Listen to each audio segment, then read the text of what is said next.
अस्सलामुअलैकुम। अंग्रेजी ग्रामर में एक ऐसी छोटी सी चीज़ है जो अक्सर बड़े बड़ों को भी कंफ्यूज कर देती है। तो आज हम इसी गुत्थी को हमेशा के लिए सुलझाने वाले हैं। ये एक ऐसी आम गलती है जिसमें तकरीबन हर कोई कभी ना कभी उलझता जरूर है। तो अगर इसमें कभी भी कोई कंफ्यूजन हुई है तो परेशानी की कोई बात नहीं, हम सब इससे गुजरे हैं।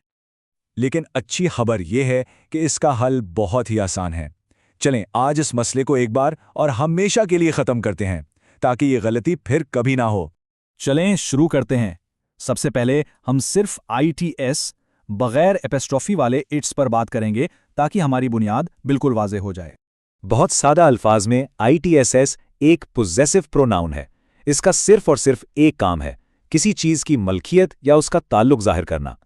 तो ये करता क्या है? ये मलकियत बताता है। आमतौर पर बेजान चीज़ों या जानवरों के लिए इस्तेमाल होता है और ये हमेशा उस नाउन से पहले आता है जिसकी मलकियत की बात हो रही है। एक बहुत ही आम मिसाल देखते हैं, the dog wagged its tail. यहां इट्स टेल का क्या मतलब है? यानी दुम जो कुत्ते की है। ये इट्स हमें बता रहा है कि दुम का ताल्लुक कुत्ते से है। और सबसे अहम बात जो हमेशा याद रखनी है, मुल्कियत दिखाने वाले इट्स में कभी भी अपॉस्ट्रोफी नहीं आता। ये एक पक्का उसूल है। ठीक है, अब बात करते हैं IT'(S) यानी इट्स की। याद रखेगा, ये अपने हमशक्ल ITS से बिल्कुल मुख्तलिफ है। ये असल में एक कॉन्ट्रैक्शन है, यानी दो अल्फाज को जोड़कर बनाया गया एक शॉर्टकट है। यहाँ अपॉस्ट्रोफी का काम मिल्कियत दिखाना नहीं, बल्कि ये बताना है कि कुछ हरूफ गायब हैं। तो इट्स या तो इट इज़ की छोटी शक्ल है या फिर कभी-कभी इट हैज़ की। इसका काम जुमले को मुख्तसर करना है और अपॉस्ट्रोफी हमें याद दिलाता है कि यहाँ से आए या हा को हटा दिया गया है। मिसाल के तौर पर इट्स रेनिंग टुडे, अगर हम इसे पूरा बोलें तो ये क्या बनेगा? It is raining today. देखें, ये बिल्कुल फिट बैठता है।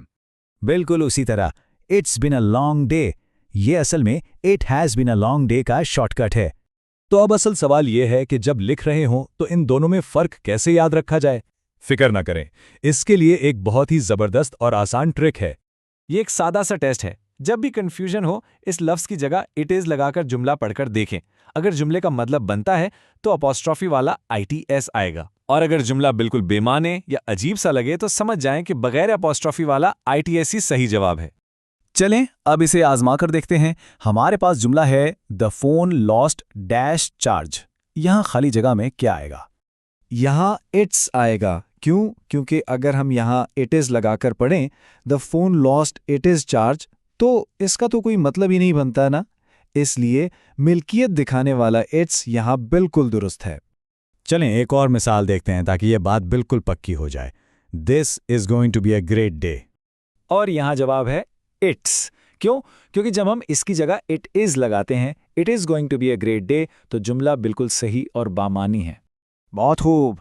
तो चलें अब तक जो कुछ हमने सीखा है उसे जल्दी से एक नज़र में दोहरा लेते हैं।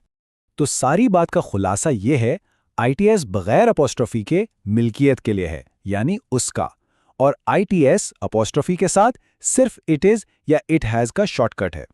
और इन दोनों में फैसला करने का सबसे आसान तरीका बस इट इज़ वाला टेस्ट कर लें। ये तस्वीर इन तमाम उसूलों और मिसालों का एक बेहतरीन खुलासा पेश करती है। इसे जहन में रखने से मुस्तकबिल में ये गलती होने का इम्कान ही खत्म हो जाएगा। तो लीजिए, ITS और इट्स की उलझन तो अब हमेशा के लिए खत्म हो गई।